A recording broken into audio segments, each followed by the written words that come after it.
Here on our channel, people's stories come to life. Stories from different eras, professions, and destinies. Each of them follows their own path, their own life woven from circumstances, challenges, and choices. Before we step into their world, make sure to subscribe, and later, share your impressions in the comments. Now, let's begin. Some stories don't start with loud events.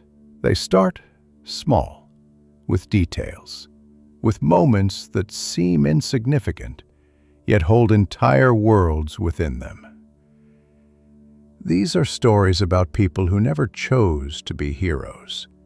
They simply lived, worked, made mistakes, learned from them, and kept moving forward. The lives of such people unfold like a slowly blooming flower, each petal revealing itself in its own time, each layer hiding new secrets, new pains, new joys. This is a story from a time when the world was just a little different.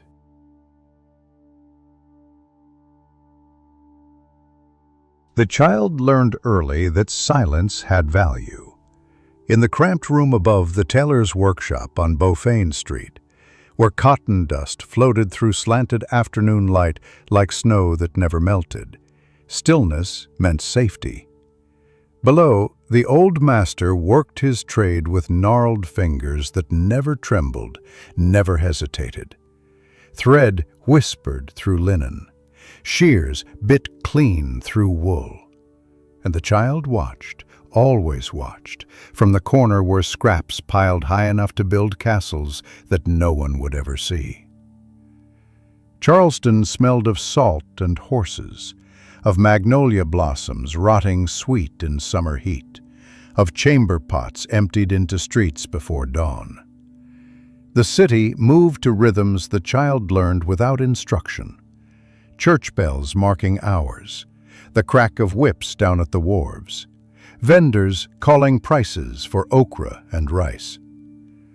7 years old and already understanding that the world divided itself into those who wore fine clothes and those who made them. The master rarely spoke. When he did, his words carried the weight of iron. A crooked stitch is a crooked soul. Measure thrice, thrice cut once. The needle goes where the hand commands, but the hand obeys the eye. These pronouncements fell like judgment, and the child absorbed them, storing them away in that quiet place where observations gathered like coins in a purse. Mornings began before light. The master rose and lit the lamp, and the child rose too, though no one demanded it. There was water to fetch from the pump 2 streets over, carrying the bucket with both hands, arms aching. There was the shop to sweep, fabric to fold, buttons to sort by size into wooden boxes that clicked when shaken. Small tasks, invisible tasks, the kind that taught patience without announcing the lesson. By 8 years old, the child held needles, not for sewing yet, just holding them, feeling their weight, learning the difference between a sharp point and a dull one. The master would place a thimble in small fingers and demonstrate how it protected, how it pushed, how it transformed vulnerability into strength. "Metal serves those who respect it," he said once, examining a bent needle with the solemnity other men reserved for broken promises. The workshop received visitors, merchants in waistcoats that strained against prosperous bellies, ship captains who smelled of tar and tobacco. Once, a planter whose boots left red clay tracked across the swept floor, who spoke to the master without looking at him, who counted coins onto the cutting table with the air of a man parting with something precious. The child learned to become invisible during these transactions, to fade into corners, to observe without being observed. 10 years old, brought the first threading of a needle without assistance. The master watched, said nothing, returned to his work. That silence felt like praise. Soon came simple hems on practice cloth, stitches that wandered like drunkards, that puckered and pulled. The master would examine them, unpick every thread, hand the cloth back. Again and again and again, until the stitches marched straight as soldiers, until the fabric lay smooth as prayer. There was a housekeeper who came twice weekly, a woman whose kindness showed itself in extra cornbread wrapped in cloth, in a gentle word when the master's mood turned sharp. She never asked questions, she never offered sympathy, but sometimes she would pause in her sweeping to adjust the child's collar, to push hair from eyes.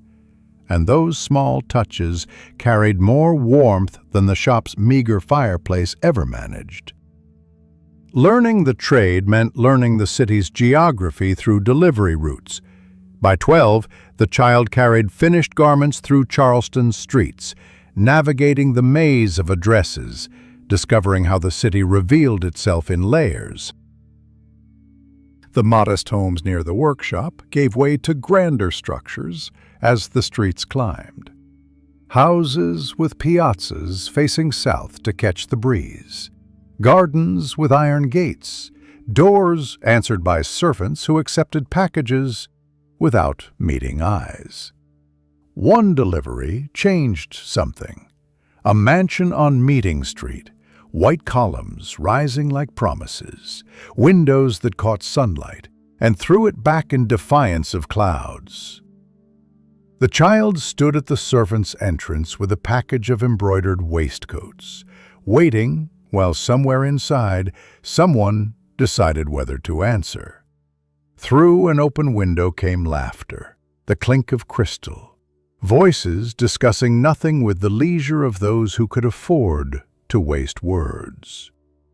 The contrast struck like a slap. The master's 12-hour days to produce garments worn once to parties where hours evaporated in idle talk. 14 brought responsibility. The master's hands had begun their betrayal, joints swelling, movements slowing. He never complained. He simply began assigning more complex work, buttonholes, sleeve attachments, collar settings. The child, no longer quite a child, discovered the strange satisfaction of solving fabric's puzzles, of making pieces fit together into something greater than their parts. The master taught without teaching. He would hold up a finished coat, trace its seams with twisted fingers, let the work speak its own lessons. See how the shoulder sits? The fabric remembers being forced, persuaded, never force. These moments of instruction arrived unpredictably, gifts given without ceremony, accepted without thanks because gratitude would have embarrassed them both. Evenings meant lamplight and tired eyes. The master would work until he could no longer see clearly, then sit in his chair by the window, looking out at the street below. Sometimes he spoke of his own apprenticeship, fragments of memory offered to the gathering dark. A master in London who threw boots at clumsy boys. A crossing to Charleston in a ship's hold that stank of vomit and despair. Building a business stitch by patient stitch. These stories came rarely, quietly, and were never repeated. At 16, the child, now nearly grown, features settling into permanence, hands roughened by work, completed a full gentleman's suit without supervision. The master examined every seam, every dart, every buttonhole. He found 3 imperfections invisible to untrained eyes. He noted them. He also nodded once, slowly, and that single gesture carried more weight than any praise constructed from words. The master died in his sleep during a February cold snap, when frost painted the windows white, and the workshop's small stove fought a losing battle against winter. He simply didn't wake. The child, 17 now, old enough to understand finality, found him peaceful in his bed, hands folded across his chest, as if arranged by an undertaker who hadn't yet arrived. The funeral was spare. A few tradesmen who remembered the old man, the kind housekeeper who wept quietly, a brief service in a church whose floor sloped from settling foundations. Afterward came the accounting. The master had debts. The landlord claimed the shop. The tools, the fabric, the carefully built reputation, all dissolved like sugar in rain. What remained fit into a single canvas bag: a good pair of shears, a box of needles, 3 thimbles, and the knowledge that having a skill and having a livelihood were entirely different things.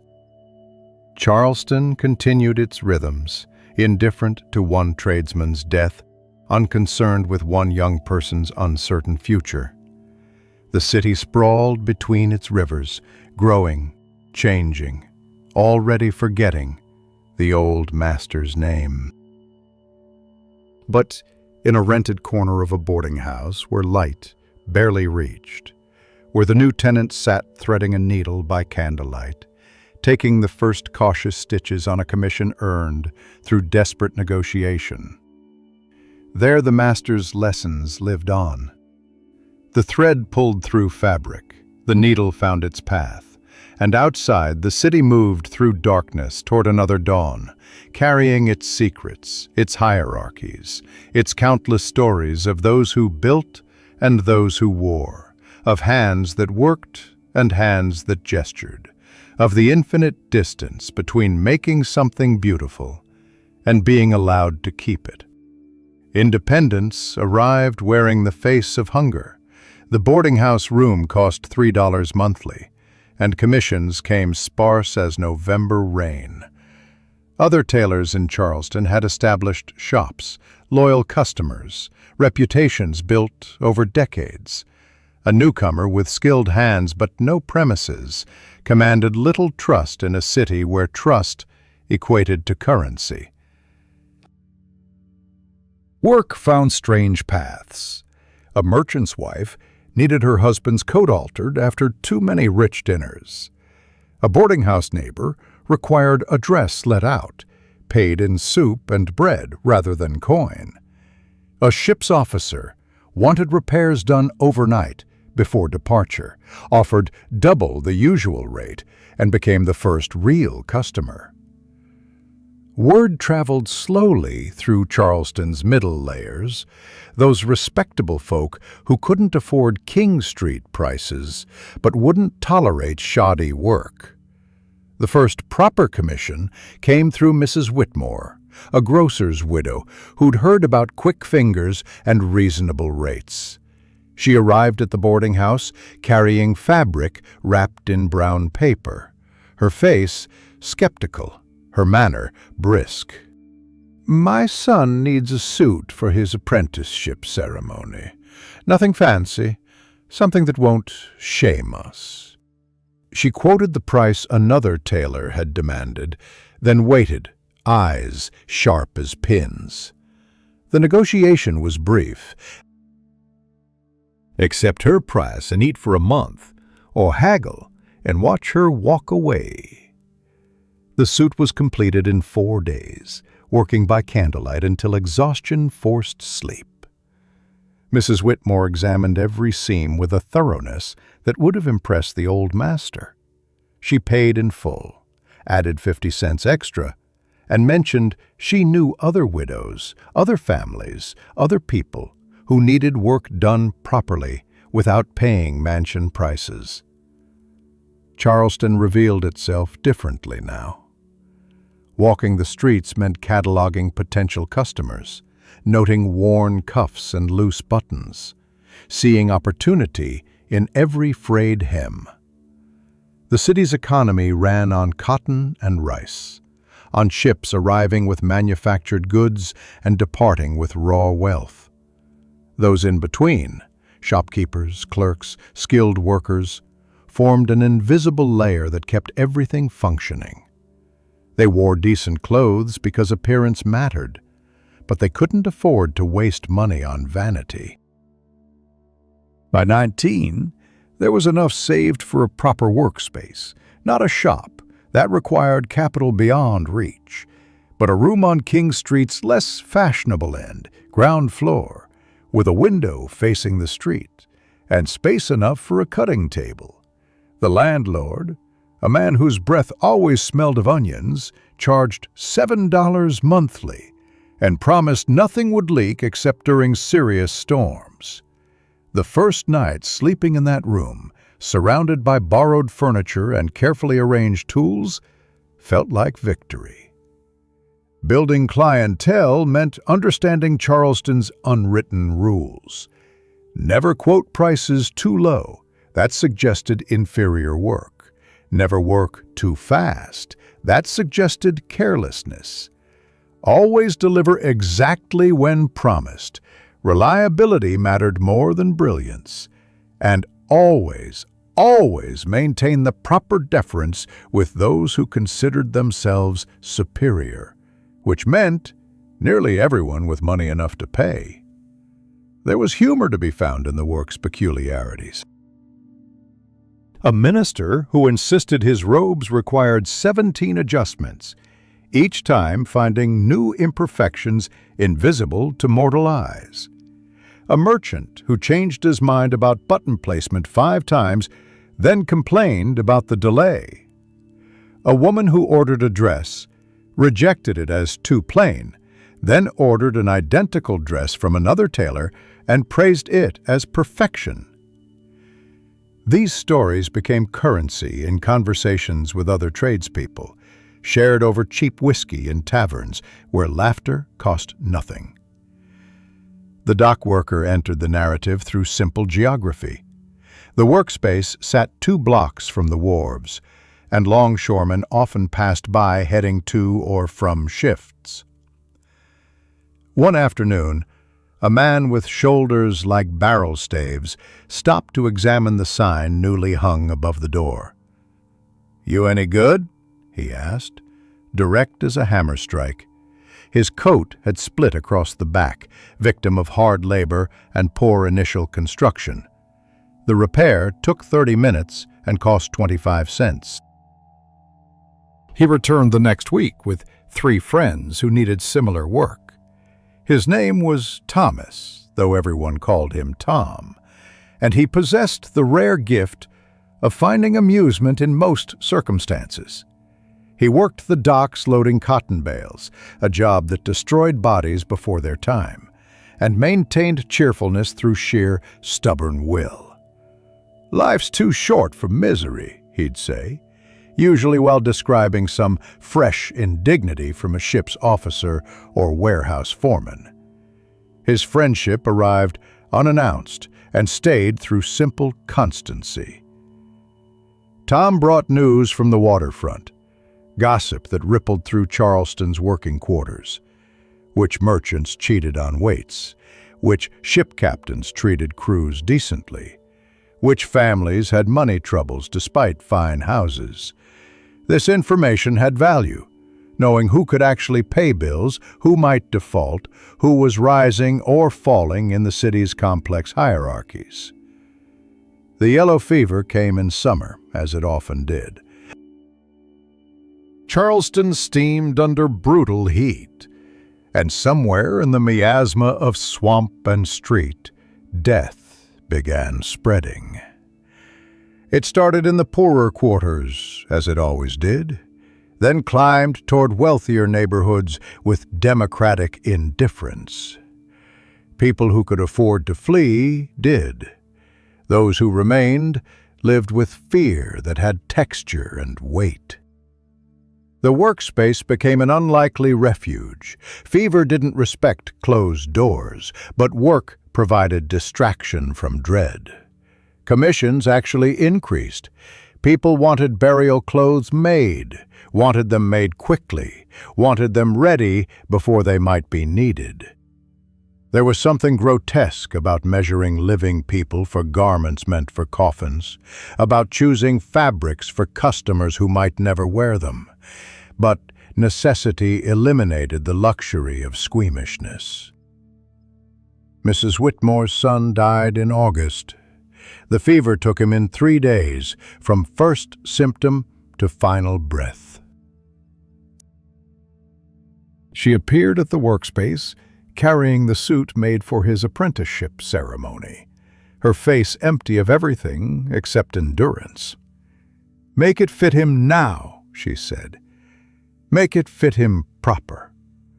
The alteration took 2 hours. She paid, thanked nobody, and walked back into the heat that killed her child. September brought cooler air and receding death.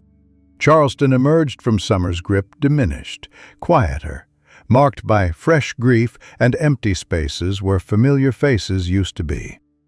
The city's resilience showed itself in resumption. Shops reopened, ships continued arriving, life insisted on continuing because stopping meant surrender to forces nobody could control.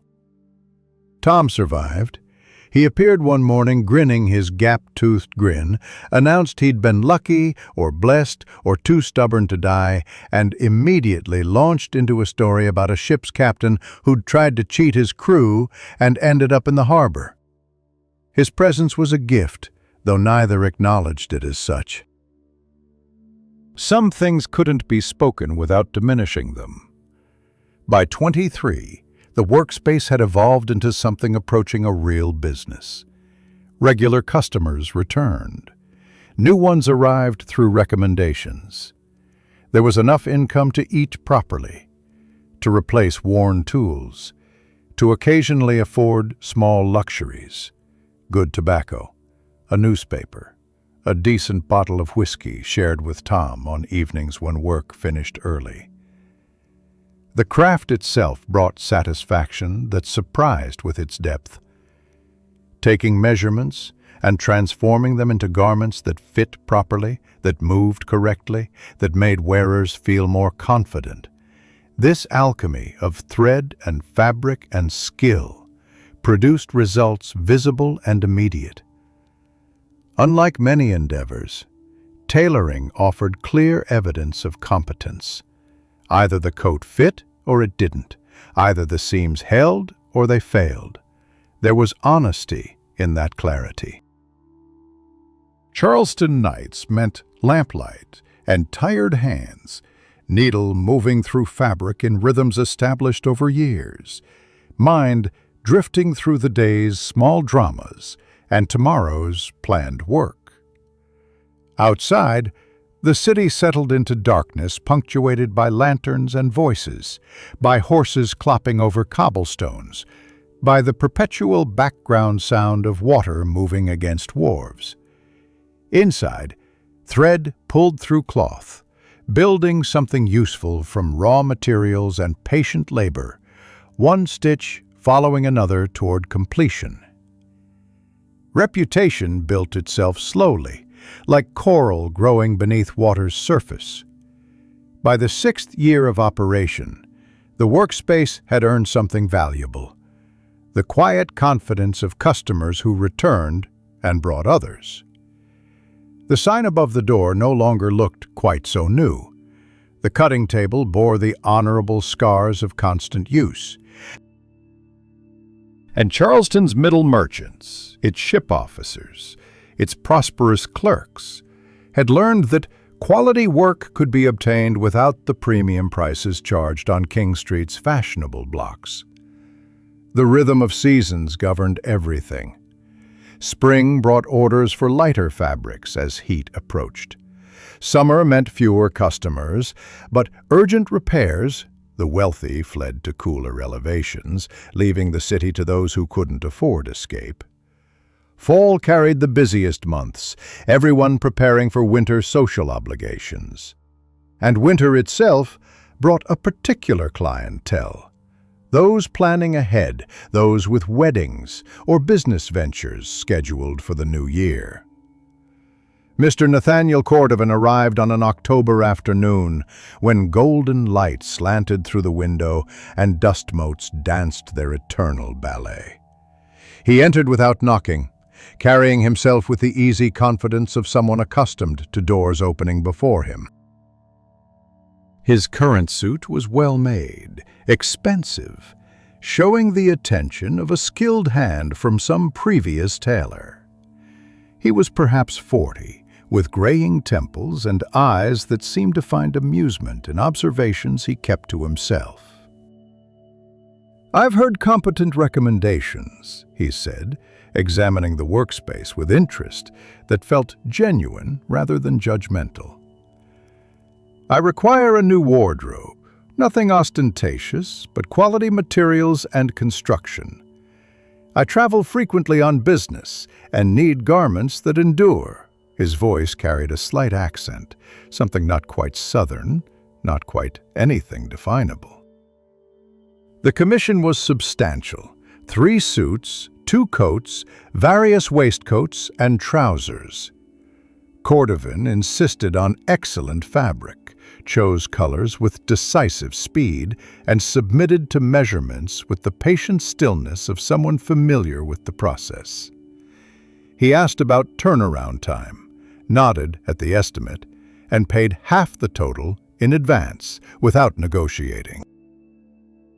Gold coins chinked onto the cutting table, more money than most customers carried, and his manner suggested this was ordinary rather than exceptional.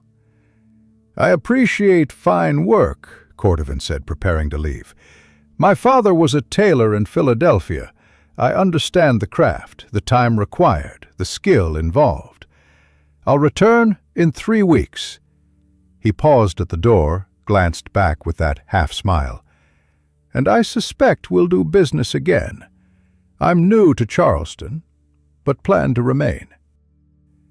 Tom appeared an hour later, found the coins still sitting on the table where they'd been counted twice to confirm the amount. He whistled low. "That's a month's wages for me. Who's the generous gentleman?" The description prompted head-shaking. "Don't know him, but I'll ask around. Charleston's big enough to hide in, but not if you're spending money." "Someone at the docks will know something." Tom's network of longshoremen, carters, servants, and tavern keepers formed an information web that caught most of the city's gossip eventually. Cordovan's garments received extra attention. The fabrics were indeed excellent: wool that felt like water, linen that held its crispness, silk linings that whispered secrets. Every stitch was placed with the old master's precision in mind. Every seam was pressed until it lay perfectly flat. The work consumed 2.5 weeks, working longer hours, checking and rechecking, determined that these pieces would justify the confidence implied by Cordovan's advance payment. Tom returned with fragments of information. "Nobody knows much. He's staying at the Planters Hotel, which isn't cheap, pays his bills promptly, dines with various merchants and factors, claims to be in cotton speculation, buying futures, connecting buyers with sellers." Sounds legitimate, but there's something... Tom trailed off, shrugged. "Maybe nothing. Maybe I've grown suspicious in my old age." Cordovan collected the first delivery exactly on schedule. He examined each piece with knowing eyes, checked seams and button placement, tried on the coat, and moved his shoulders experimentally. "Excellent," he pronounced. "Better than my previous tailor in Savannah, and he charged twice your rate." He paid the balance, added a $5 tip that felt simultaneously generous and slightly uncomfortable, and immediately commissioned additional work. Over the following months, Cordovan became a regular fixture. He would arrive every few weeks with new requests, always paid promptly, often lingered to chat about Charleston's business climate or share amusing observations about the city's social peculiarities. He possessed the gift of conversation, asking questions that invited response, listening as though answers mattered, offering stories from his travels that entertained without bragging. "I spent 6 months in New Orleans," he mentioned once while being measured for another waistcoat. "Extraordinary city. The food alone justifies the fever risk, but too chaotic for serious business. Charleston has order, structure. Money flows through predictable channels here." He paused, smiled that enigmatic smile. "Though I suspect the channels may soon shift. Political tensions are rising. Smart men position themselves accordingly." There was something compelling about Cordovan's manner. He treated the tailor as an equal rather than a servant, asked opinions about fabric choices genuinely, remembered details from previous conversations. When he learned about the yellow fever summer, he expressed sympathy that didn't feel performative. When he noticed new shears on the workbench, he asked about them with real interest, nodded approvingly at the explanation of how German steel held an edge better than English. Tom remained skeptical. "Rich men don't befriend tailors out of pure goodwill," he observed over whiskey one evening. "I'm not saying he's dishonest. I'm saying he wants something, even if he doesn't know it yet himself. Or maybe you want something from him. Connections, introductions, access to better customers. Either way, be careful. The powerful play by different rules." But Cordovan's behavior gave no cause for concern. He continued his pattern of regular commissions, prompt payment, pleasant conversation. He mentioned his business was succeeding, that Charleston's cotton market offered excellent opportunities for those who understood timing and relationships. Once he invited the tailor to join him for dinner at a respectable tavern, paid for everything, and spent the evening telling stories about his travels through the South, painting pictures of Natchez and Mobile and small river towns where fortunes rose and fell with the seasons. By the time 2 years had passed, Cordovan had become perhaps the best customer the workspace had ever known. His wardrobe was entirely custom-made now. His patronage had brought several referrals from other merchants he'd encountered, and his friendly manner had created something resembling actual friendship. Carefully bounded, of course, by the unspoken rules governing relationships between different social stations, but warmer than mere business transactions usually allowed. Then came the final commission. March arrived with unseasonable warmth, and Cordovan appeared with an ambitious request. "I'm planning extended travels," he explained. 6 months through the interior, Mississippi, Arkansas, perhaps as far as Texas. I need a complete traveling wardrobe, everything durable but presentable. Spare nothing on quality. This may be my most important business venture yet. The commission was the largest ever undertaken.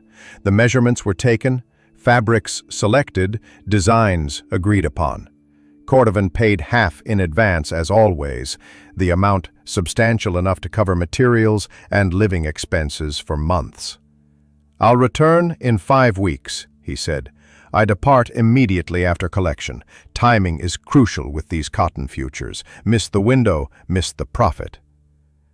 The work consumed those 5 weeks entirely. Every technique learned over the years went into these garments. Reinforced seams for durability, hidden pockets for travel documents, buttonholes that wouldn't fray under hard use. These pieces needed to perform in rough country, in summer heat, through extended wear between professional cleanings. 5 weeks passed. The completion date arrived. The finished wardrobe hung in the workspace, each piece a small masterpiece of practical elegance. But Cordovan didn't appear. The morning passed. Afternoon faded into evening. The next day brought no word, no message, no explanation. A week of silence followed. Then two. Inquiries at the Planters' Hotel revealed that Cordovan had departed suddenly, left no forwarding information, settled his account, but mentioned no specific destination.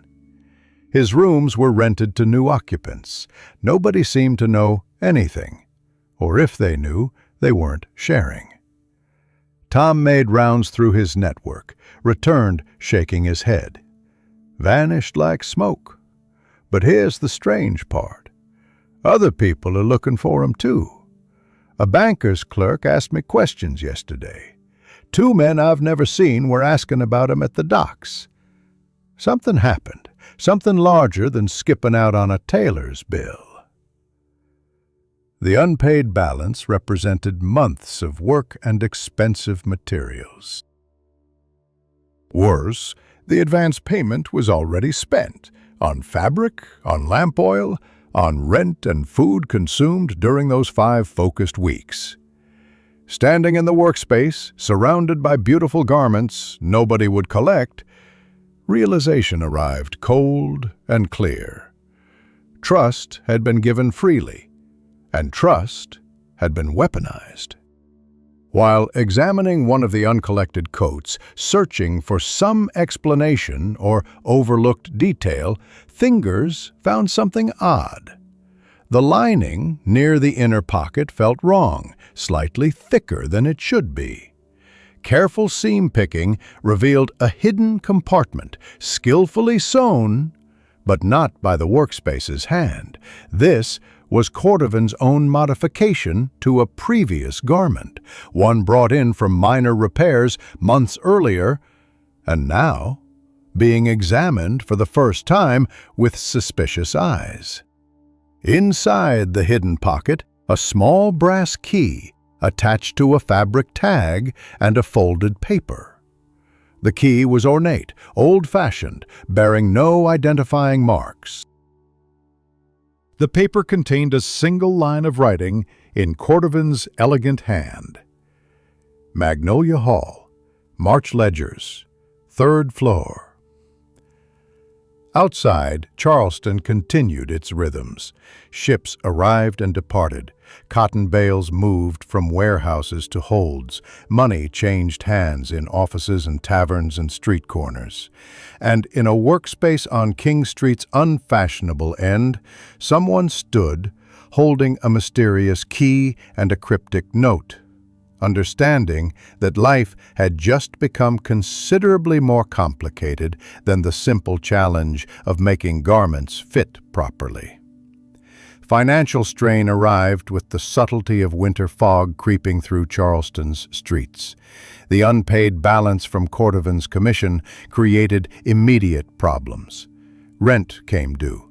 Fabric suppliers expected payment, and the workspace's modest reserves had been depleted buying materials for garments nobody would claim.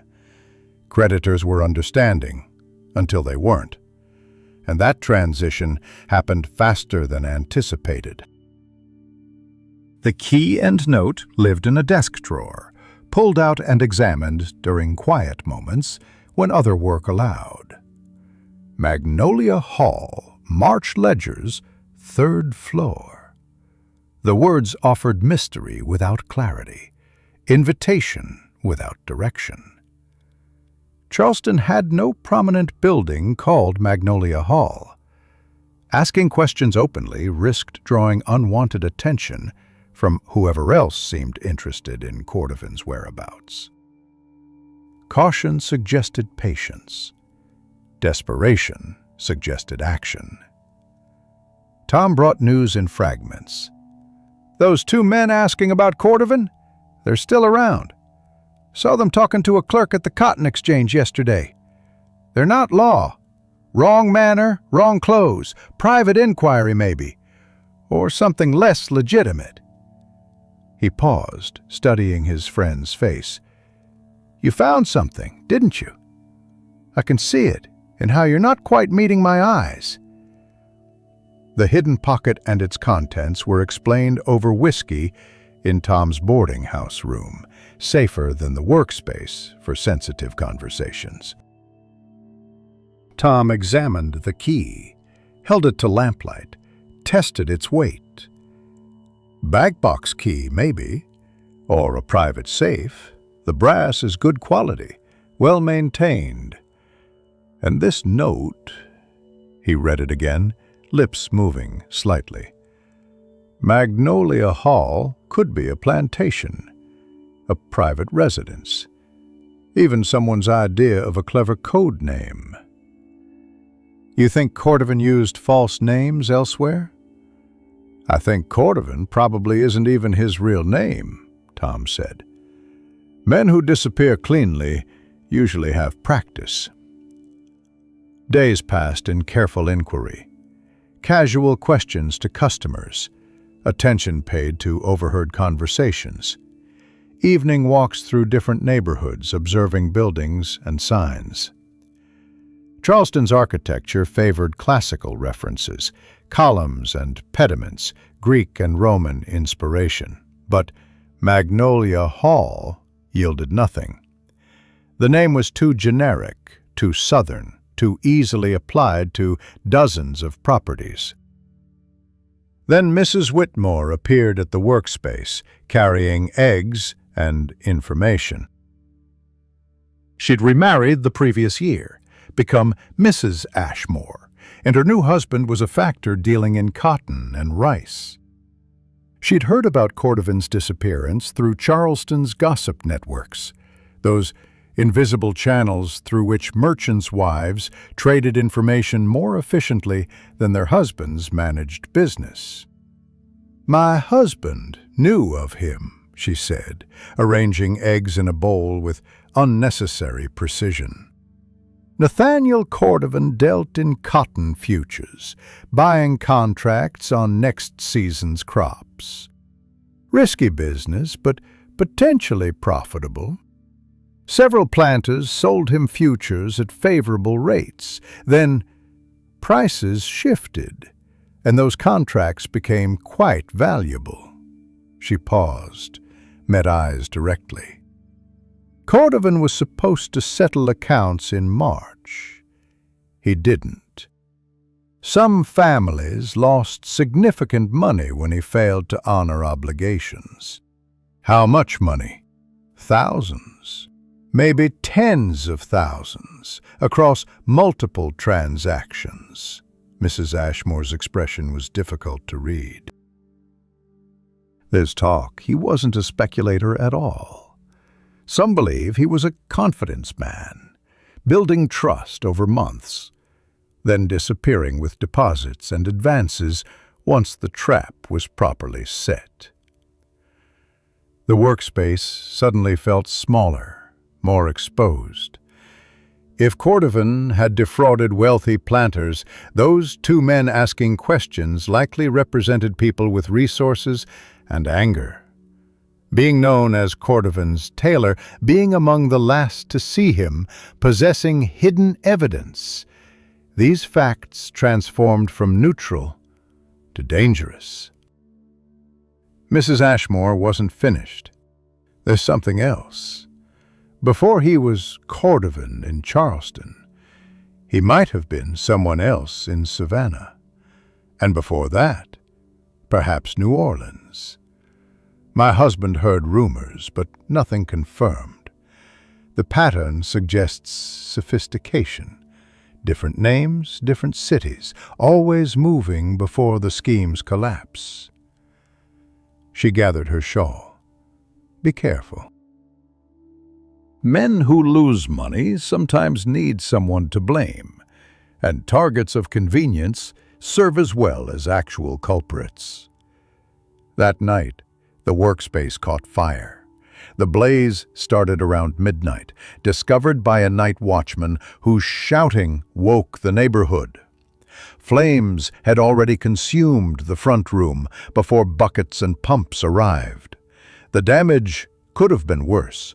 The cutting table was charred but salvageable, many tools survived, the ceiling held, but weeks of work went up in smoke, including Cordovan's uncollected wardrobe. The fire marshal's examination was brief.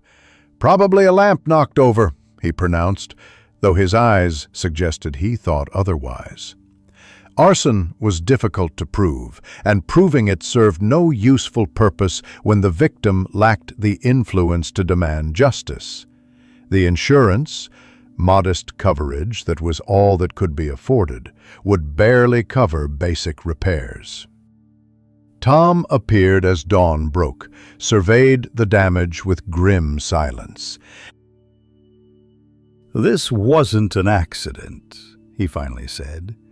"Someone wanted to destroy something. Records, maybe. Or just send a message." "What message?" "Stop looking. Stop asking questions.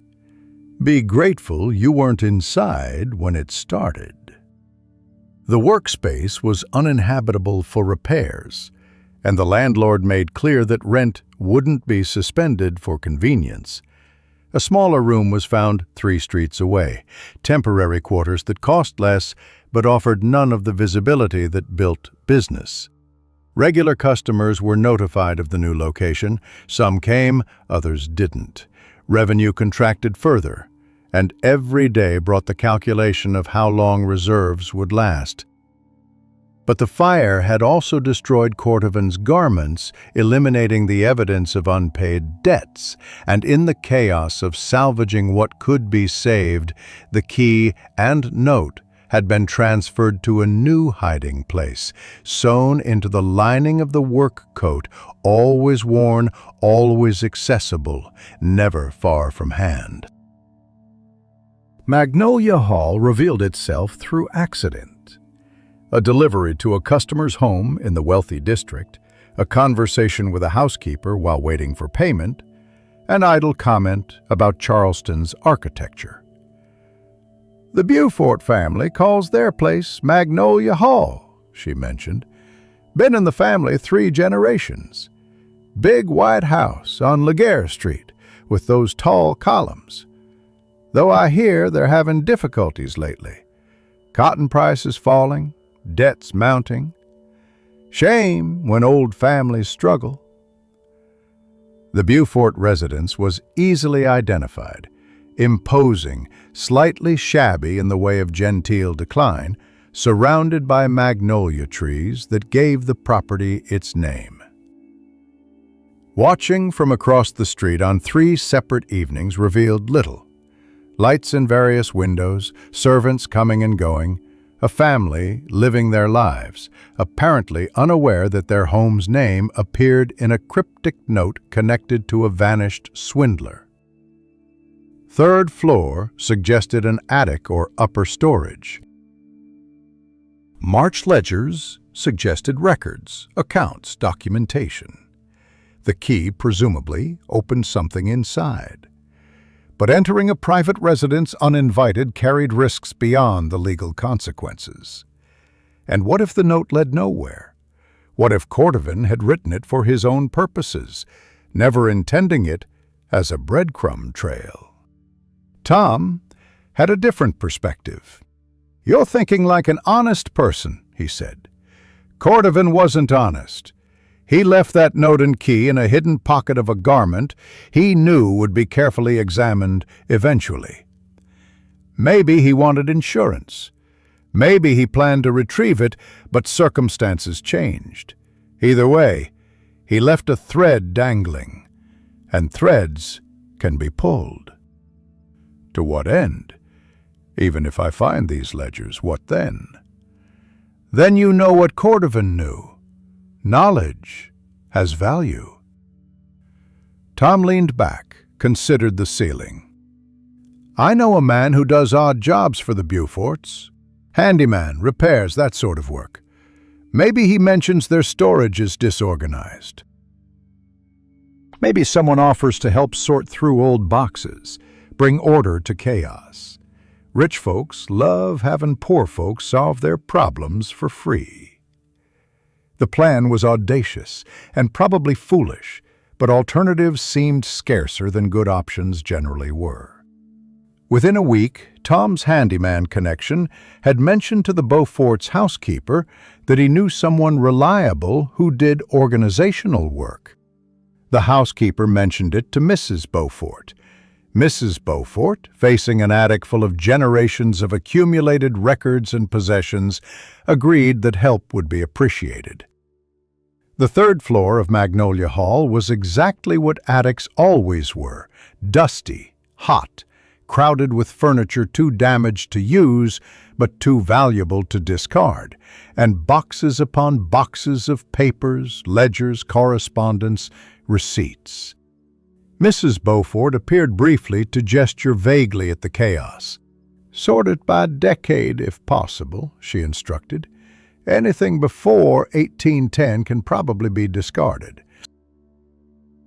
Be careful with the documents. Some might have historical value." Searching required patience and method. Hours passed examining ledgers, most containing mundane household accounts, crop records, slave purchases, and sales. March ledgers from recent years were stacked near a small dormer window. 1851 showed nothing unusual. 1852 revealed interesting patterns: unusual expenses, large payments to N. Cordovan for consulting services. The entries were coded but decipherable. Cordovan had been paid significant sums, apparently for helping restructure the Beaufort's cotton speculation debts, but the payments seemed excessive for legitimate consulting. And alongside them were notations suggesting Cordovan had received confidential information about other families' financial positions, information that would be valuable for timing cotton futures manipulation. Behind one set of ledgers, a metal box was discovered, locked. The brass key from the hidden pocket fit perfectly. Inside, correspondence between Cordovan and Mr. Beaufort, along with forged documents showing cotton contracts that never actually existed, and a list of other Charleston families Cordovan had targeted using information Beaufort had provided, presumably for a share of the proceeds. The implications settled like lead weight. Cordovan hadn't worked alone. Beaufort had been a collaborator, providing insider knowledge in exchange for profit. Other families lost money not through bad luck, but through deliberate fraud. And Cordovan's disappearance had left Beaufort exposed, waiting for discovery, perhaps searching desperately for these exact documents to destroy them before anyone found proof of his involvement. Outside the dormer window, Charleston sprawled under late afternoon sun, beautiful and corrupt, genteel and ruthless, maintaining its elegant facades while rot spread through foundations. Inside the attic, surrounded by the accumulated weight of 3 generations of Beaufort history, someone held evidence that could destroy a prominent family's reputation, possibly bring legal consequences, certainly create enemies powerful enough to be genuinely dangerous. The question wasn't what the documents proved. The question was what to do with proof that could explode like a bomb through Charleston's carefully maintained social order. The envelope of silence that followed the discovery in Magnolia Hall felt heavier than noise. Secrets once revealed do not return to their boxes. They linger in the air, changing those who breathe them. The found letters and forgeries, the ledger entries twisted into deception, these things vibrated with danger. But there was also fascination. For the first time, there was evidence of how deeply Charleston's refinement concealed rot. The documents were hidden again, carefully re-sewn into the lining of a coat, never left unattended. Returning them to the attic was impossible. Someone would eventually notice the box missing. Leaving town felt equally impossible. The workspace, though scarred from fire repairs, had begun to recover financially. But the ordinary rhythm of fitting sleeves and hemming skirts could no longer mask the sense of being watched. Tom listened in silence to the account of what had been found. He drank half his beer before speaking. "So Beaufort wasn't just a victim," he said finally. "He was in it up to his cravat. More than a partner, an accomplice," came the tired reply. "Cordovan used him to access Charleston's richest clients. They trusted Beaufort's word. When he vouched for Cordovan, they signed contracts without hesitation." Tom snorted. "Rich men trusting the smell of their own perfume. Always think dishonesty lives downstream, never among themselves." He leaned forward. "What do you plan to do?" "What can be done? Expose Beaufort and you draw attention to Cordovan. Then you draw attention to yourself. People will believe what money tells them to believe." The following weeks dissolved into fragments of half-sleep and quick suspicion. Sometimes footsteps echoed outside the workspace later than they should. Twice, customers arrived who seemed more interested in conversation than clothing. One dropped a name, Beaufort, too casually. Both were turned away gently, but the message was read clearly. Word was spreading that the tailor had stumbled across something inconvenient. The solution came through a stranger who entered one afternoon unannounced, while the needle paused mid-stitch. He introduced himself as Samuel Emery, a correspondent for the Charleston Courier.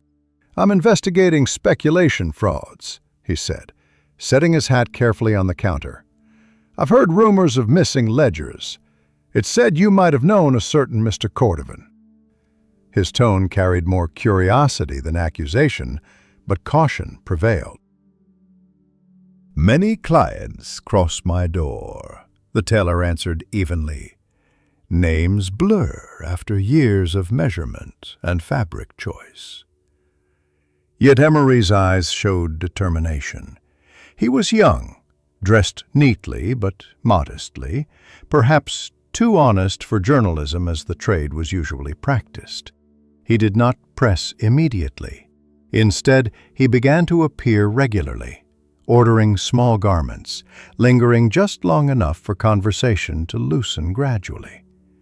Weeks shaped an unlikely acquaintance. The journalist spoke with conviction about Charleston's need for transparency, its obsession with decorum sheltering corruption. "Our merchants pretend commerce is pure, as if money had a conscience," he said once. "But trade at this scale always stains the hands that touch it. I only want to show the pattern." That word, pattern, carried weight. Within the workspace, patterns were blue chalk lines drawn across fabric. They guided honest labor. In Charleston's trading houses, however, patterns meant cycles of wealth and ruin disguised as progress. Cordovan's forgeries, Beaufort's complicity, they were part of one pattern, one repeating deception hidden beneath embroidered manners. It was Tom who insisted forging an understanding with Emery could prove useful.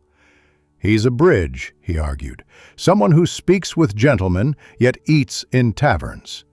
People answer his questions before realizing they've been questioned."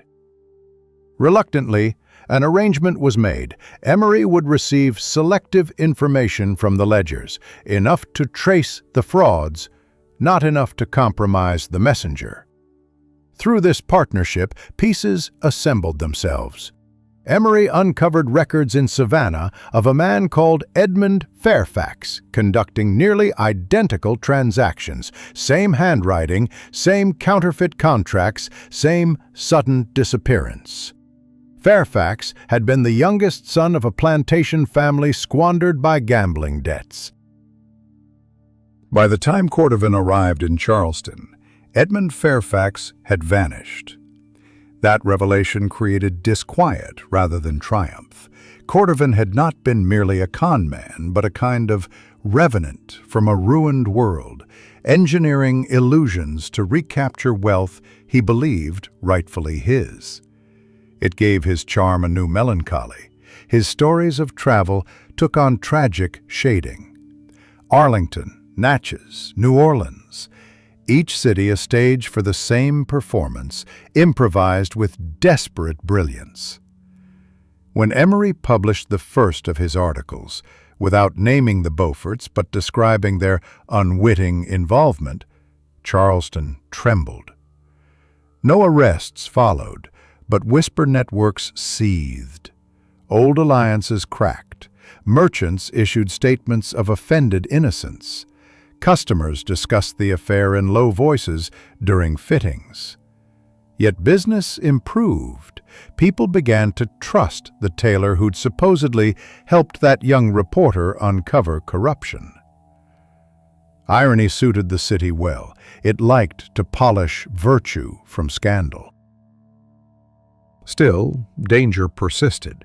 Beaufort, unmasked privately, if not publicly, sent word through intermediaries. He valued discretion and desired understanding. The message came with a box of imported cigars and an unsigned note offering $1,000 for the return of the ledgers in question. Declining the offer would invite resentment. Accepting it would invite guilt. Neutral ground was a narrow line between them. The reply, carefully phrased, confirmed possession of certain documents, but denied intention to release them, for the good of all parties concerned. The cigars were returned unopened. The message that followed contained only 2 words: wise choice. Not long after, another fire broke out, this time at a competitor's tailoring shop down the street. The blaze consumed the building entirely. No one said the 2 events were connected, but the timing pressed uncertainty like a blade against the skin. The city's undercurrent hummed with warnings. Accidents occurred easily when money sought to erase memory. Then, during an early Sunday morning walk along the Battery, a chance encounter renewed the story. A ship from Savannah docked overnight, and among its passengers was a man resembling Cordovan, thinner, beard grown, walking with a limp. The resemblance might have been imagination, yet rumors followed before sunset. A person answering to the name Robert Merchant had rented rooms near the waterfront, claimed to represent investors from Georgia. The name smelt of invention, the story of condensation turning again into mist. Tom scouted and confirmed privately. Merchant and Cordovan were one. He'd changed his manners, dressed more simply, but his voice betrayed him to those who listened carefully. "He's back," Tom whispered that night. "Either he feels safe, or he plans to finish what he started." The tailor debated the next steps through sleepless nights. Alerting authorities was futile. Charleston's law favored those with influence, and none of the defrauded families would risk scandal by publicly pressing charges. Meeting Cordovan Fairfax Merchant face to face seemed equally perilous, yet curiosity and unfinished moral debt demanded confrontation. Arrangements were made discreetly through Tom, who knew men who asked no questions for small coins. A messenger delivered a note to Merchant's lodging, unsigned but direct. "Your wardrobe awaits its rightful owner." 2 nights later, he appeared at the workspace door just after lamps were lit, as if years hadn't passed, and nothing had burned. He looked older, depleted, less dangerous in appearance, but more dangerous in intent. "I wondered if you'd call," he said, stepping inside as though invited. His eyes flicked across the tools, the repaired walls. "I owe apologies, though perhaps not explanations." "You owe many people more than that," came the quiet reply. He smiled faintly. "The world owed me first. You see, I only borrowed what was stolen. The family name, the property. It should have been mine, but law favors eldest sons and creditors. I learned to counterfeit contracts the way others counterfeit kindness, a survival trade." His voice held no pleading, only weary honesty. For a long moment neither spoke. The city murmured outside, hooves, voices, waves against docks. Finally he continued, "You have something of mine, do you not? The Beaufort papers?" "They no longer belong to you," was the answer. "They belong to truth." At that his expression altered from defiance to something like resignation. "Truth is just storytelling feared by the rich," he murmured. "Keep them then. Publish if you must. But I ask one favor. Let me leave quietly. The chase no longer amuses me." There was no indulgence of sympathy, yet the hand hesitated when it could have called for help.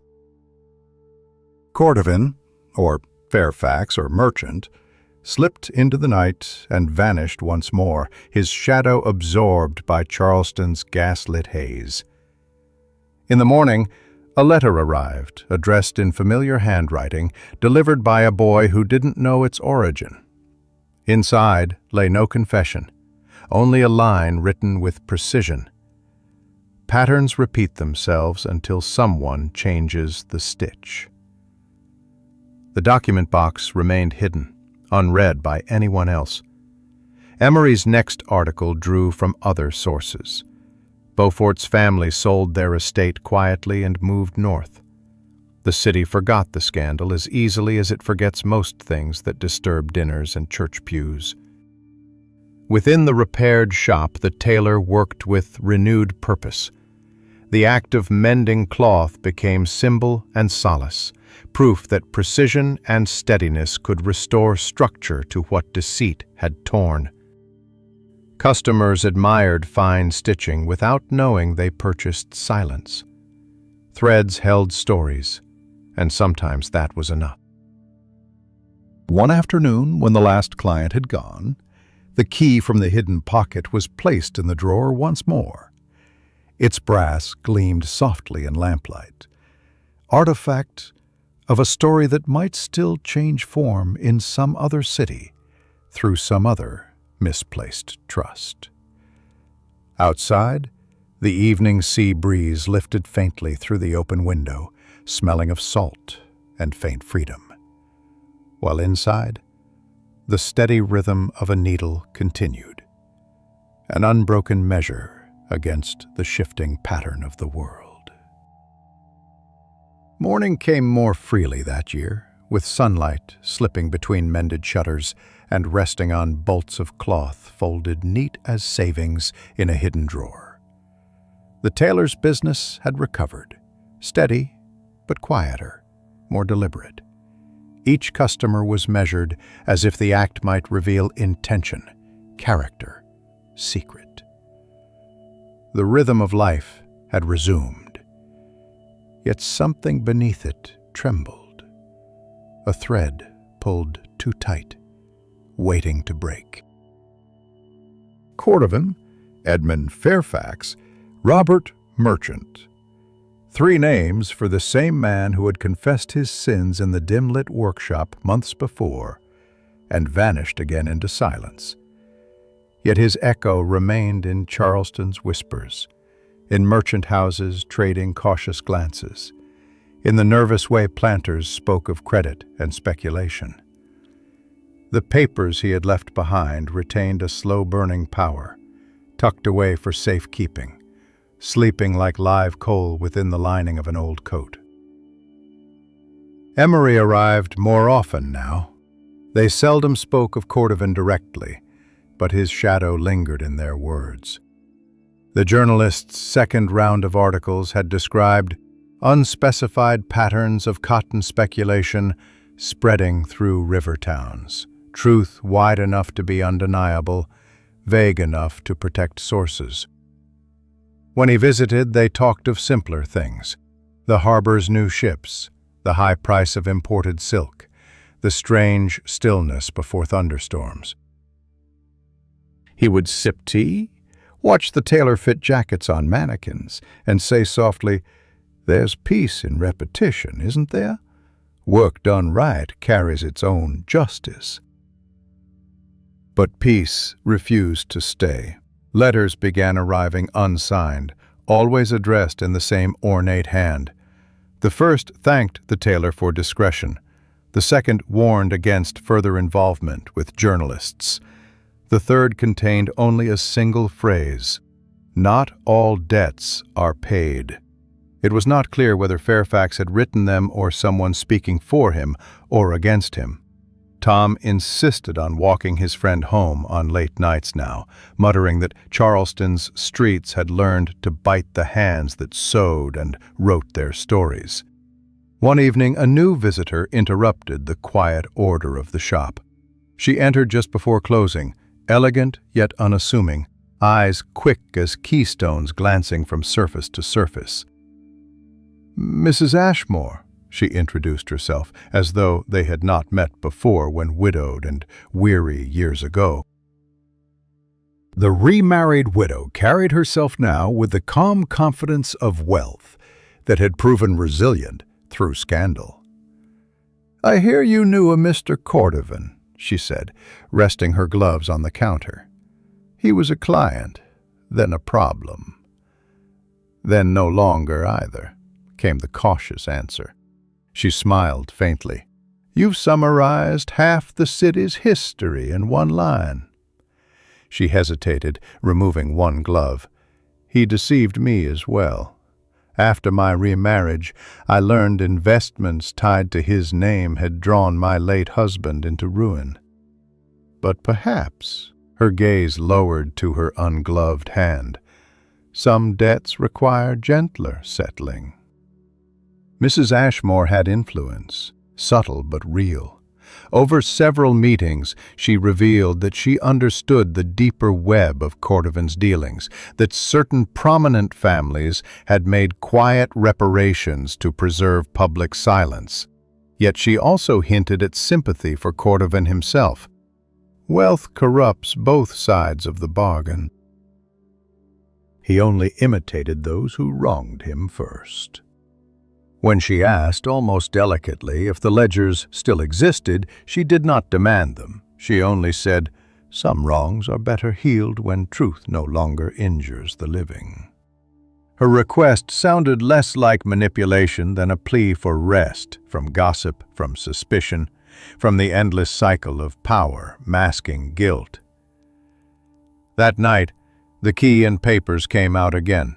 The tailor reread their contents, not as evidence this time, but as memory, lines of deceit, hopes turned weapon. The rage they once carried had faded. What remained was exhaustion. The idea of mercy seemed not weakness, but alignment with something quietly right. By dawn, a decision formed without proclaiming itself. 3 days later, Mrs. Ashmore returned, and the envelope waiting for her held nothing that could condemn anyone anymore, only summaries, rewritten in steady handwriting, enough to close accounts without inviting further ruin. She accepted it as one accepts absolution, and left a sealed purse behind without comment. It was not payment, only gratitude, disguised as decorum. Life steadied again. The deliberate rhythm of work reclaimed daylight hours, the brushing of cloth, the quiet snip of shears, the hiss of steam pressing seams flat. Apprenticeship to no one now, the tailor had become quiet master not only of fabric, but of discretion. Customers trusted more than skill. They trusted silence. And in Charleston, that was rarer than talent. Emery continued visiting. He was preparing to leave the city for Washington. Too many tamed secrets here, he said. In farewell, he left a slim notebook filled with sketches and observations, the seed of future writings. "You taught me to look slower," he confessed, "that some truths don't need shouting, only steady hands." Charleston shifted underfoot in small, ominous ways. Secession talk moved from parlors into public halls. New flags appeared on warehouses. The port bristled with rumors and gun barrels. Customers discussed northern aggression in the same voice once used to price muslin. Yet ordinary life persisted, refusing to pause for the politics of men. Clothes still wore out. Weddings still required fine gloves. Even under looming war, people wanted to appear composed. One afternoon, Tom arrived breathless, sunburned from dock work. "He's back again," he said. "Fairfax, or Merchant, depending which coastline you ask.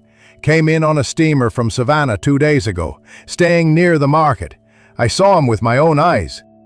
Silence followed. Then, "He came to finish his pattern." "Or to unpick it," Tom replied softly. It took another day for confirmation. A note slipped beneath the workshop door. "I owe you a conversation neither of us could finish.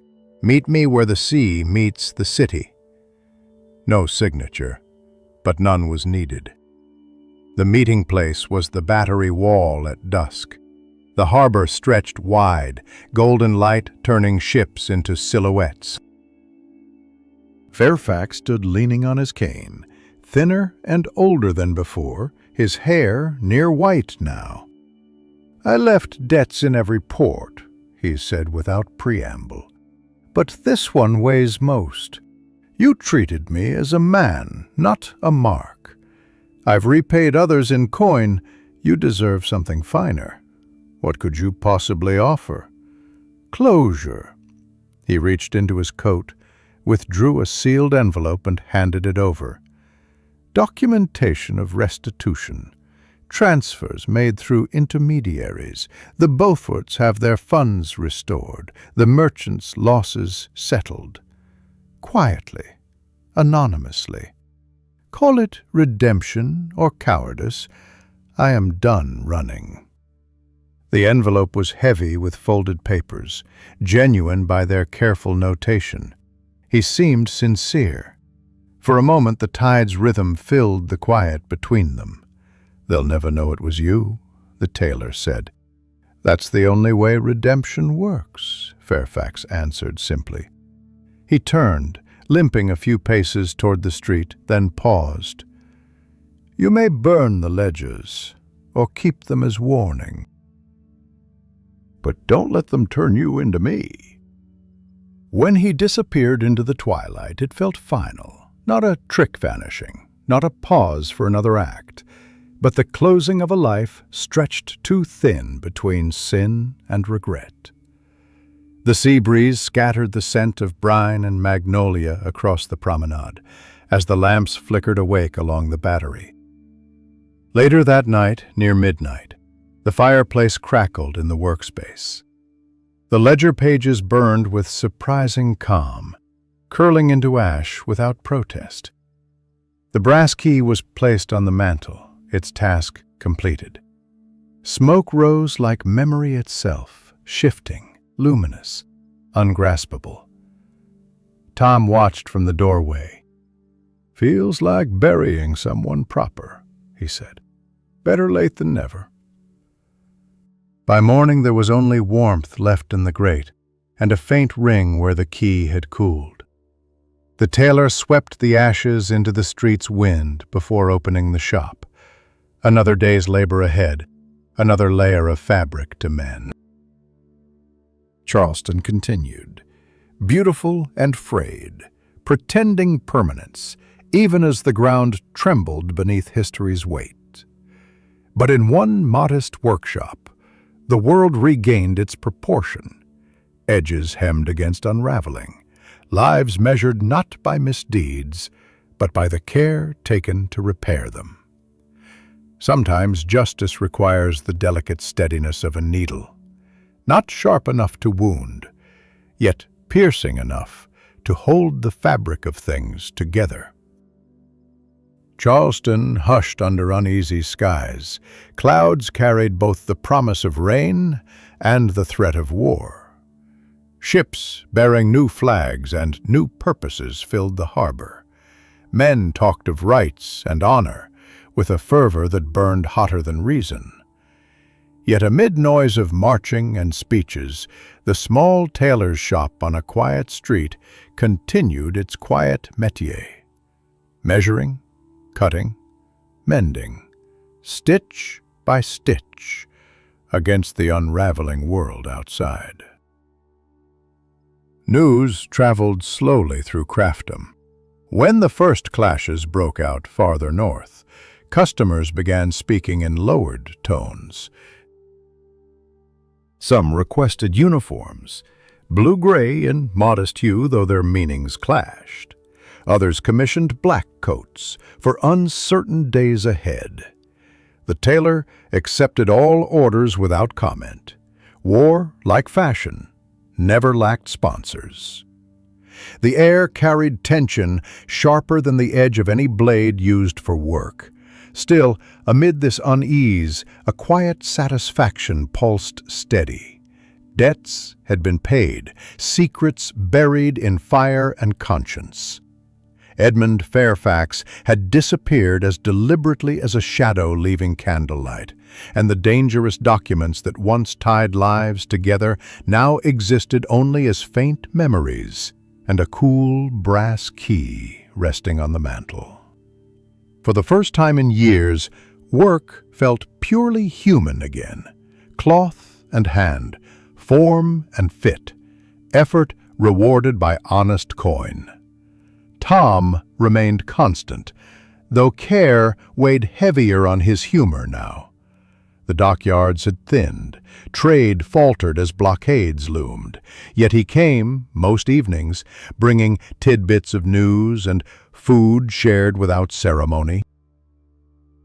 "They're fighting over principles none of us can afford," he remarked once, tossing crusts to sparrows by the open door. "But someone's still got to wear shirts." Mrs. Ashmore continued to appear on occasion, not as client only, but as friend. She sometimes left letters from acquaintances seeking repairs, sometimes a basket of rice bread or citrus jam when shortages struck. Her wealth seemed touched but not ruined by political tremors. "Charleston rehearses tragedy like a play it knows by heart," she observed, while trying on a new mourning veil. Even before war began, everyone was already choosing sides in private. Early summer brought new life to the workspace. An apprentice, barely grown but bright-eyed and determined.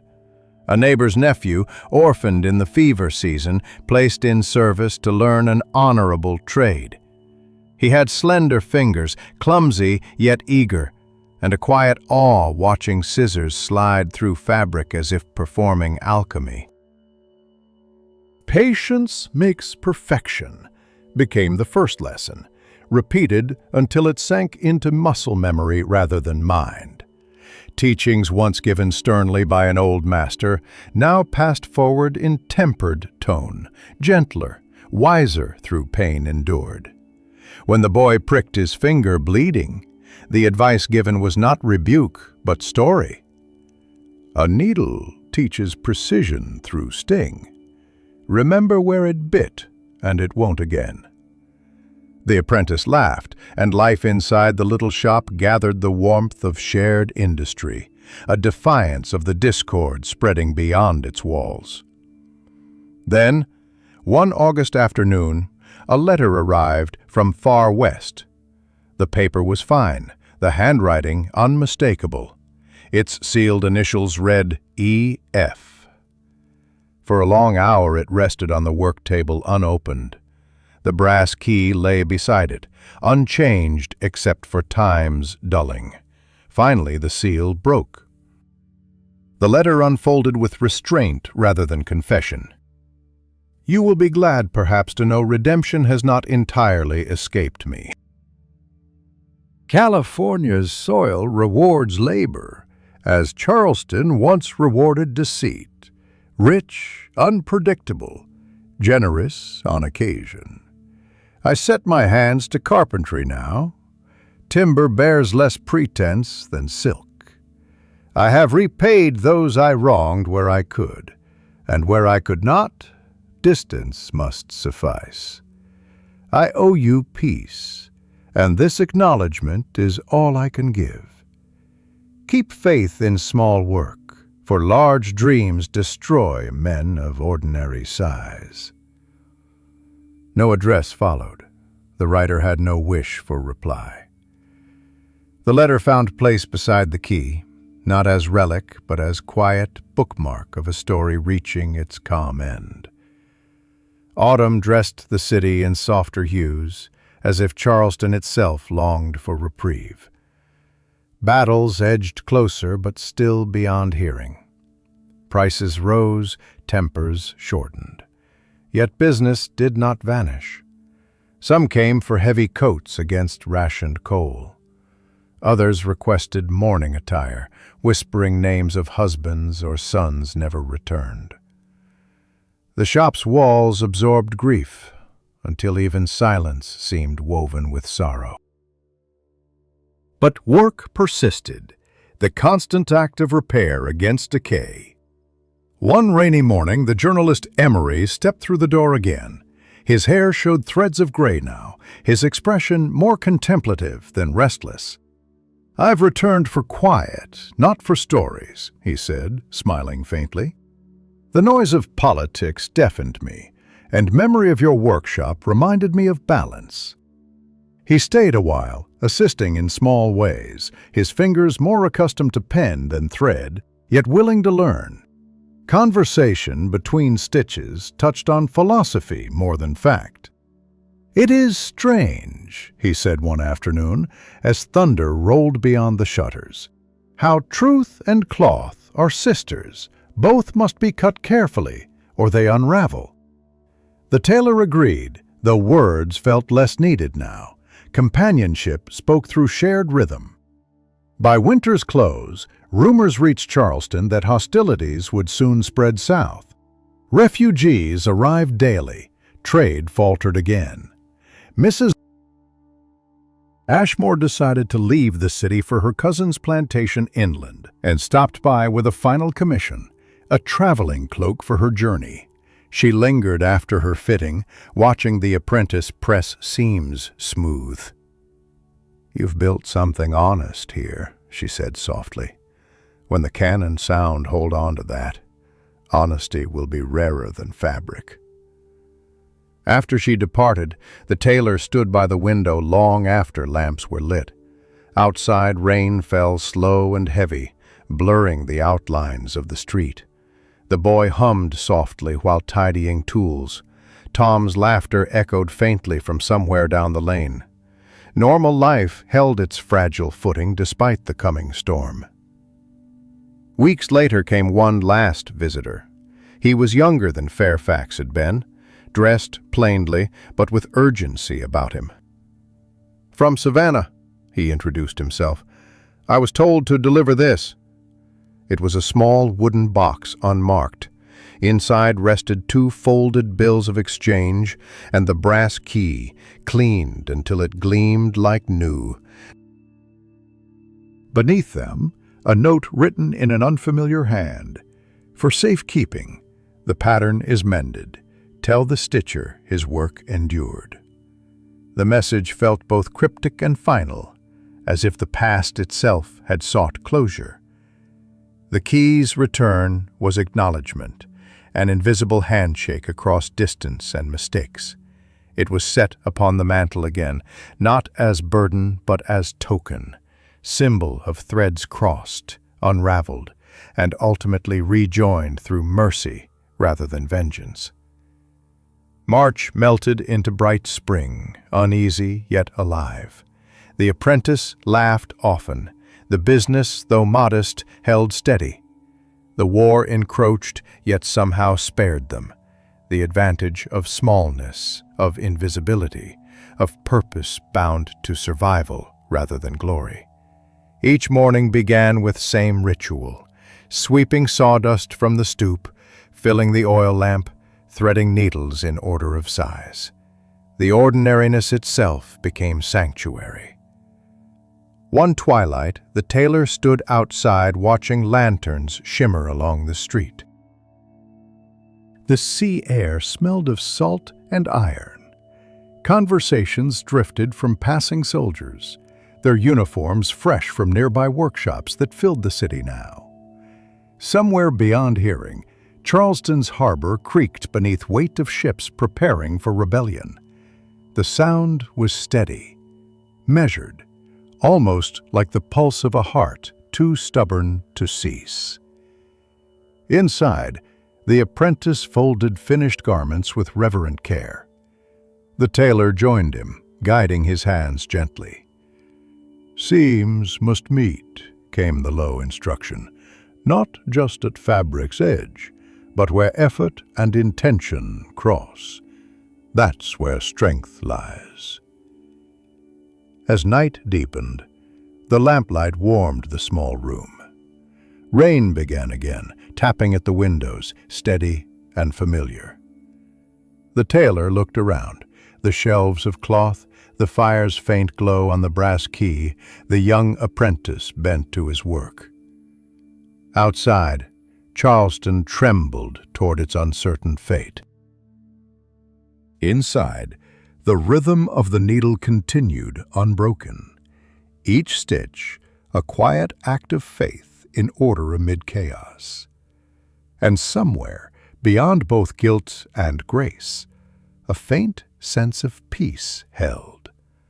The final seam drawn tight, invisible, enduring. Years pass in the manner of slow rain, hardly noticed until the roof begins to green with moss.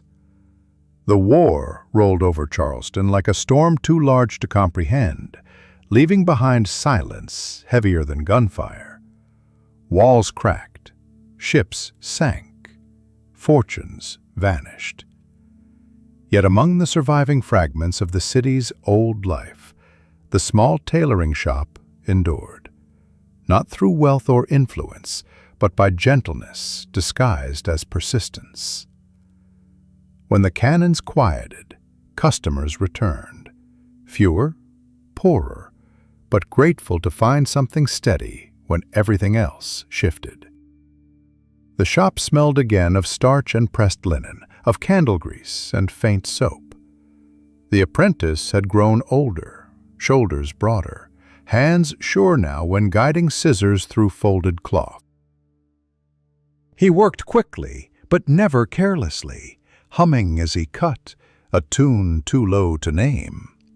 His patience reminded the tailor of earlier selves, the child sweeping a floor, the youth stitching by faint lamplight, the man learning how kind labor could become its own reason to continue. Outside, Charleston reassembled itself by ritual. Ruined houses were patched, businesses reopened behind repaired shutters, and the desolate clatter of wagons carried more determination than despair. Food was scarce, money scarcer, but dignity remained a currency no blockade could devalue. People still measured their worth by appearance, a pressed coat, a decent collar, boots mended, seams scrubbed of soot. The tailor's doorbell chimed again daily, ringing quietly like a heart still beating despite its bruises. Mrs. Ashmore returned first among the old friends, her posture straighter than time should allow. Her fortune survived by prudence, her husband less so. Widowhood had reclaimed her, but she wore it like a well-cut garment, somber, dignified but alive. She brought new commissions, mourning clothes for neighbors, baptism gowns for the grandchildren of others. Their conversations held long pauses now, filled not with awkwardness, but with the shared understanding that survival was nothing short of accomplishment. "You kept your shop," she said during one fitting. "Not many kept anything." "I had little to lose," came the answer, though both knew that wasn't true. Some losses simply did not leave receipts. Tom's laughter still surfaced through the neighborhood, rough and welcome. Work at the docks dwindled after the war, but he remained indispensable for knowing everyone worth knowing. His hair had thinned, his step slowed, yet his sense of irony sharpened with age. "Politicians rebuilt the state," he quipped one evening, "same way children build with sand. One wave and gone again." Better to mend cloth than mend governments. He stayed that night longer than usual, helping restock remnants, leaving only when lantern smoke thinned toward dawn. The brass key still waited on the mantel. It had not been used in years, but no one dared throw it out. The apprentice, curious, once asked its story. "A debt that found its payment," was all the tailor said. "The kind paid once in work, twice in understanding." That sufficed. Some stories grow stronger when left untouched. Sometimes on quiet afternoons, letters arrived, irregular, faintly marked from distance. One came from Emery, now a newspaper editor in Boston, who wrote of politics and reform, always adding a few sentences of personal fondness. "You taught me silence can speak more loudly than any headline." Another came unexpectedly from the West, an unfamiliar hand, but the words gentle. "He has gone." He spoke of Charleston before his final illness, of a shop that forgave him more than he dared deserve. It bore no signature, yet there was no need for one. The letter was folded carefully and placed beneath the key, two histories now joined by quiet accord. Work filled the days so completely that the notion of despair found no space to settle. The apprentice practiced pattern-making late into nights, occasionally erring, more often improving. Seasons whispered by through the open window, the heavy scent of magnolia in summer, the mournful creak of shutters in winter. The shop became a small society. Tom's visits, Mrs. Ashmore's errands, customers' gossip. Life condensed into manageable seams and stitches. The city healed at the same pace fabric is mended, slowly, invisibly, one thread at a time. One evening, as the breeze from the harbor drifted cool through reopened streets, the tailor paused mid-work, needle hovering above cloth. The apprentice's voice came from the cutting table. "When I think what you've taught me," he said, "it's every bit of patience the world forgets to show itself." The words startled warmth rather than pride. "Patience is cheap," the reply came, "but rare. Keep it and you'll never starve, not in spirit anyway." He smiled, returning to his work. The lamp's flame flickered, revealing silver now where color once ruled his hair. Yet weariness no longer felt punishment. It felt simply like the body acknowledging the hours honestly spent. Later that night, after the shop was closed and the apprentice dismissed, the tailor stood at the open door watching Charleston settle under moonlight. Music drifted faintly from a tavern, violin, soft laughter, the city remembering how to breathe again.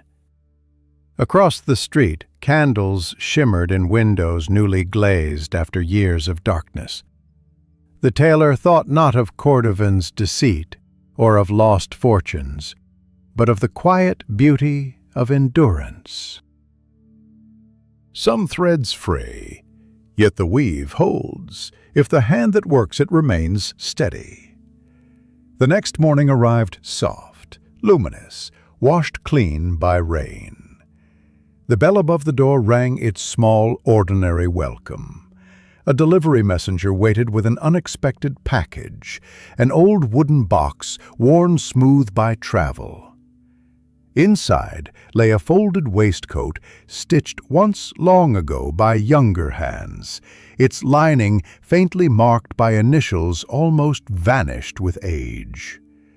There was also a note, written on faded stationery. One of your earliest works found its way west and wished to return home. Holding the waistcoat felt like shaking hands with memory itself, the same tight seams, the same ambition hidden in each stitch. It fit no one now, meant for neither customer nor display, but it belonged utterly to the craft that defined a life. It was placed next to the brass key, relic meeting relic, each an echo of labor performed not for glory but for necessity, and perhaps for truth.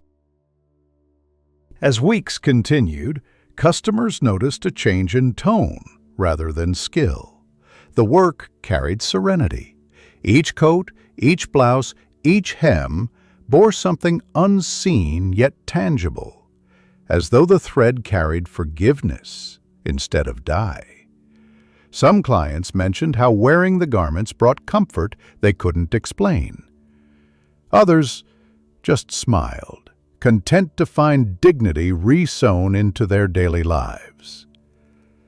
As summer waned again, Mrs. Ashmore came for her final commission, a shawl simple enough but lined with finer silk she had saved from pre-war days. During the fitting she paused, eyes reflecting both gratitude and farewell. "You've given this city more than clothes," she said quietly. "You've given it memory, stitched into form." The response came after a pause. "Memory's what survives when everything else fits poorly." That autumn, the apprentice took over most of the daily work. He managed customers, balanced accounts, even began cutting patterns without supervision.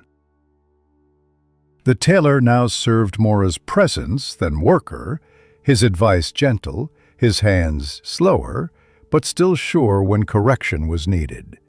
The sound of scissors, the hiss of pressing, the rhythm of the needle, all moved without disruption. One twilight he lingered at the window once more, looking out at the harbor where ships now carried trade instead of war. The world seemed smaller, but kinder. He thought of all who had entered and left this story: Tom with his laughter, Emery with his restless pen, Mrs. Ashmore with her quiet strength, Cordovan with his ruin and redemption, and realized none had truly vanished. They had been sewn into time's fabric, threads unseen, yet essential. When the lamp was finally extinguished, the workshop glowed faintly from the coals of the hearth. The brass key lay on the mantel beside the returned waistcoat, gleaming in that half-light. Somewhere beyond them the sea murmured against the piers, patient, endless, forgiving. And so the night deepened, quiet as the pause between breaths. The tailor slept not far from his tools as he always had. Outside, Charleston rested too, worn, altered, but stitched whole again by ordinary hands. The next morning, the city would awaken, and someone new would open the shop door, hearing the familiar bell, breathing the scent of pressed cloth and coal smoke, feeling gently that the work of holding life together was continuing, thread after thread, seam by seam.